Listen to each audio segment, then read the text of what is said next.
So today we're getting stuck into a video that I've wanted to make for a very long time. That is, what is the difference between an ITX or mini-sized graphics card compared to a full-sized one?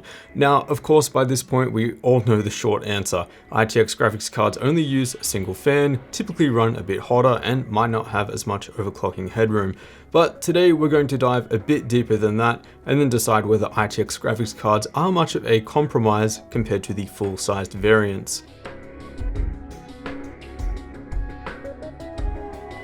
Alright, so the graphics cards that we are comparing today are the RTX 2070 Founders Edition and the RTX 2070 Aero ITX from MSI. So that makes it the most powerful mini ITX graphics card that you can buy, or mini graphics card. I know I'm saying ITX, but I'm just referring to the product name and sort of the title that these cards are given, or rather the form factor of these cards. Of course, in mini ITX cases, you can even fit full-size graphics cards or even larger, as we know.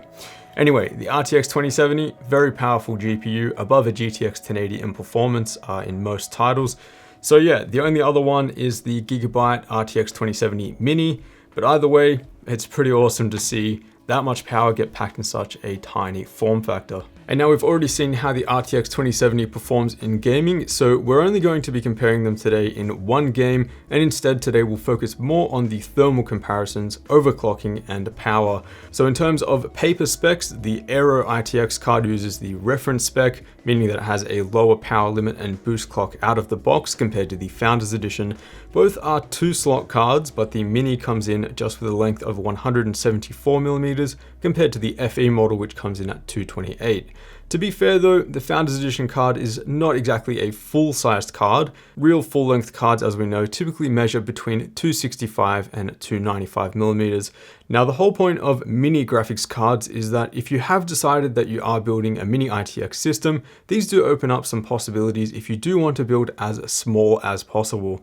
Cases like the Laser 3D LZ7 and the S4 Mini have a hard limit for shorter GPUs, making life a lot easier with these ITX cards. And choosing a mini card may also open up hardware compatibility in other areas of the case. For example, in the Dan A4 SFX, using a mini graphics card allows you to easily accommodate a 120mm AIO right beside it to cool the CPU. Alright, so without wasting any more time, let's first take a look at how these two cards perform and compare straight out of the box. So starting with the boost clock, as expected, it is quite a bit higher out of the box for the Founders Edition, 1860 MHz versus 1710 to 1725 on the Aero ITX. Both cards were hitting a power limit out of the box, but the Aero ITX's was a bit more aggressive, which is why you'll see that boost clock bouncing around. Since the power consumption at stock was 24 watts higher for the FE model, that does make sense. Okay, now onto thermals, and this really did surprise me. So on the GPU, we're seeing 72 degrees C for the Aero ITX and 73 degrees C for the Founders Edition at an ambient room temp of 22. Oddly enough, both graphics cards have a similar fan speed as well here, but the noise coming from the mini card was significantly higher, measured 30 centimeters away from the open test bench. The next few numbers are ones that I must have checked and retested about 6 or 7 times, as I was sure they had to be wrong. Surely enough though, I kept getting the same result, with the VRM MOSFETs and the GDDR6 memory running a decent bit cooler than the Founders Edition at stock. These were measured with a K-type thermocouple numerous times, as well as on different chips, and here of course we're just measuring the surface temperature of each SMD. A quick look at frame rate now, and as you would have guessed, they're both very similar. That factory overclock on the FE model does make a small difference, but certainly not one that you can notice in game. What we really want to see is how far we can actually push both of these cards when it comes to overclocking. So to make things interesting and more of a one-to-one comparison, I decided to set the fan speed on each card for the overclocking profile to represent an equal noise level. In this case, 47.5 dBA as measured 30 centimeters away from each card. This resulted in a fan speed of just under 2500 RPM for the Founders Edition and a slower 2250 RPM for the Aero ITX. The power limit on the Aero can be raised to 114%, whereas the FE can be taken to 116. In the end, this does mean that we are able to overclock the Founders Edition model a little bit more, roughly an additional 70 MHz on the GPU core clock and an additional 100 MHz on the memory. Now at the same noise level of 47.5 dBA, we see the 2070 Aero just 2 degrees warmer than the larger model with better thermals on the VRM and memory again, but do keep in mind it is clocked lower and consuming less power. Still though, I'm very impressed with these thermals on such a tiny card. In terms of actual frame rate when overclocked, we do see the Founders Edition now edge a bit further away from the Aero ITX card, and here it was 4.8% faster in Far Cry 5 at 1440p.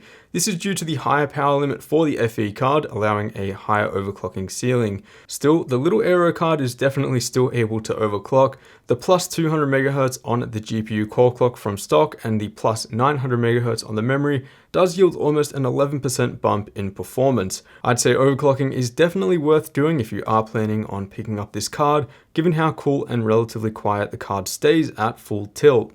And for what it's worth, here's a quick sound comparison of the cards both at stock and when overclocked.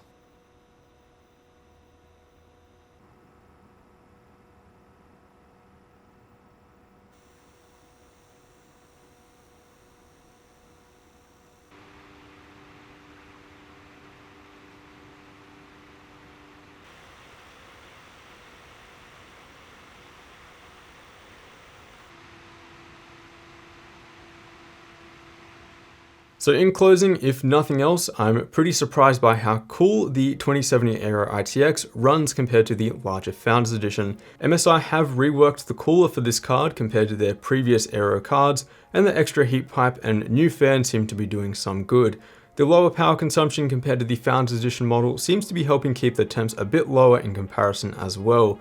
There are some benefits going with a full-sized card as well, and if you've got the extra space in your case, then you've got to ask why not. Typically the power limit will be higher with slightly more overclocking headroom, and the fan RPM and noise to keep the GPU cool at stock will be lower in comparison. If you are looking to build as small as possible though, I am happy to report that there doesn't seem to be much compromise going with an ITX card like this, at least the one that we have tested today. Can't really speak for the other cards out there. It's great to see, in the age of the triple slot, triple fan, massive heat sinks that are coming out and have really become the norm, that we still have, a great option for the people who need ITX cards for their builds. And as I said before, it's pretty awesome to see between GTX 1080 and GTX 1080 Ti performance in such a tiny form factor. And we will be doing a pretty cool build coming up very soon using this graphics card, so do stay tuned for that. If you are interested in picking up this card, I will leave a link down below in the description. The good news is it is one of the cheaper RTX 2070s using the reference spec. So as always guys, a huge thanks for watching. Consider subscribing down below if you haven't already, and I'll see you all in the next one.